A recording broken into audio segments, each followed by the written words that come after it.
É bem parecido realmente, Floquinhos, com o beta-caroteno, mas a astaxantina tem um uso um pouco mais seguro, né? Então vamos comentar aqui sobre essa substância que é maravilhosa. Então já clica no gostei, se inscreve aqui no canal, porque a astaxantina é um dos antioxidantes mais poderosos que a gente vai encontrar na natureza. Eu já fiz vídeo aqui sobre vários antioxidantes, então lembra de procurar, Leandro Twin, mais tema quando você tiver qualquer dúvida, né? Por exemplo, licopeno, vitamina C, entre outros. E eu vou começar aqui, né, falando o que é um antioxidante. Então você tem aqui uma estrutura química, lembra aqueles monte de balãozinho, um conectado no outro, que você odiava fazer prova disso, aí eu imagino. Você lembra que tinha, entre uma ligação e outra, tem os radicais, né? E existe um radical que é livre, que ele não tem nada. Quando o oxigênio vem ali e se liga nesse radical livre, ele oxida essa célula. Quando você consegue colocar uma substância antioxidante, essa substância ocupa esse radical livre, que é um pauzinho aqui, ela vê um pauzinho e fala, olha um pauzinho, vou puf. E quando o oxigênio passa, ele não tem onde se ligar. E ele tem um envelhecimento celular freado, mais lento. Logicamente isso é de maneira temporária, né? Daqui a pouco ele sai, vem o oxigênio, liga e oxida, que é um processo normal, né? A gente está sempre envelhecendo.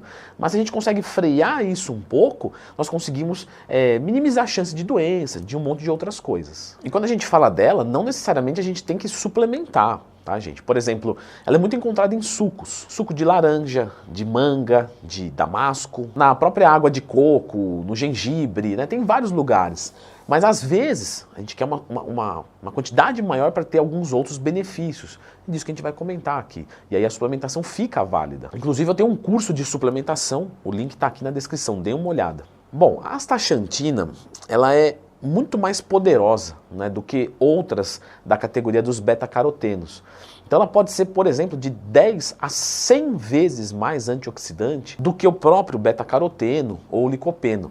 Isso não quer dizer que ela é melhor, né? Porque, por exemplo, o licopeno ele tem uma afinidade maior com a próstata. Então se eu quero prevenir, quero proteger mais a minha próstata, o licopeno continua sendo mais eficiente que a astaxantina.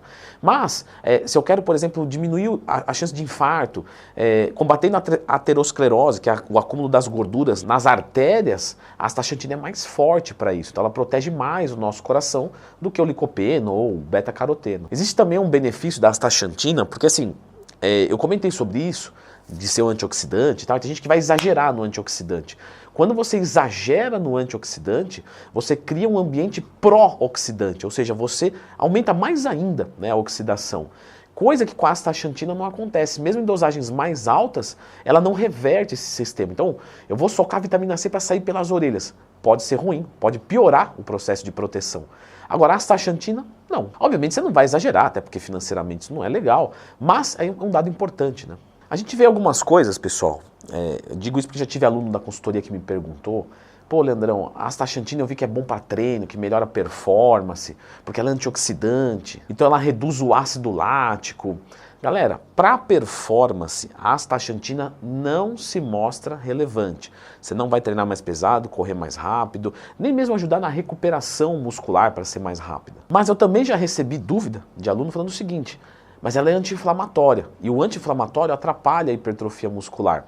Mas no caso dela não, tá? A recomendação apenas é você não consumir próximo do horário do seu treinamento. Consome em qualquer outro horário, 4 horas antes ou 4 horas depois, já está tranquilo. E mesmo se você consome, por exemplo, logo depois, por um acaso, o atrapalhar a hipertrofia, a gente está falando aqui de detalhe, de besteira, né? É que lógico, você pode consumir em qualquer horário. Para que você vai consumir antes do treino? Pô, jogue outro horário. Mas falar que zero resultado, atrapalha 50%, aí não, lógico que não. E em relação à nossa pele, né, é verdade que quando você começa a ingerir bastante astaxantina, ela acaba criando como se fosse uma camada protetora. Então os raios ultravioletas, eles não são tão agressores. Então para quem toma muito sol, pode ser uma boa. Isso não vai interferir a sua síntese de vitamina D. Tá? A vitamina D ela é feita através da ingestão de vitamina C, mais a exposição à luz solar sem protetor solar nem nada, porque a gente quer que os raios ultravioleta cheguem, né? E com ela vai continuar chegando numa boa. Aí tem gente que diz que ela ajuda a redução de fadiga. Fadiga é muito complicada, né? Pode ser sono, pode ser excesso de treino, pode ser alimentação, pode ser teu humor que não tá legal. Então a gente não usa ela para isso, tá? A gente usa principalmente para o aumento de longevidade, saúde cardiovascular, melhora da pele, melhora dos olhos, melhora do sistema nervoso como um todo. E para o câncer, Leandrão? Galera, pelo amor de Deus, eu sei que às vezes é uma situação desesperadora e que a pessoa vai tentar de tudo, né? Tem uns tratamentos de câncer que é um excesso de vitamina C, isso não tem uma comprovação que é realmente eficiente. Ao que tudo indica, ela não é utilizada, pode ser até utilizada, mas que não vai ter uma melhora expressiva. Na verdade, não dá para garantir que vai ter melhora nenhuma. E com certeza, né? A dúvida que eu mais recebo lá no Instagram, onde eu abro caixinha de perguntas todo dia, me manda sua dúvida, @LeandroTwin, é: como é que eu tomo? Qual é a quantidade? Passa a receita. Bom, o que os estudos nos mostram aí são dosagens de 5 a 10 miligramas por dia, sendo 10 miligramas uma dosagem muito boa. A gente tem estudo com uma dose muito maior, por exemplo, 20, 30, 40, 50 miligramas por dia. E a gente não tem muito bem uma dosagem topo, não foi identificada uma toxicidade.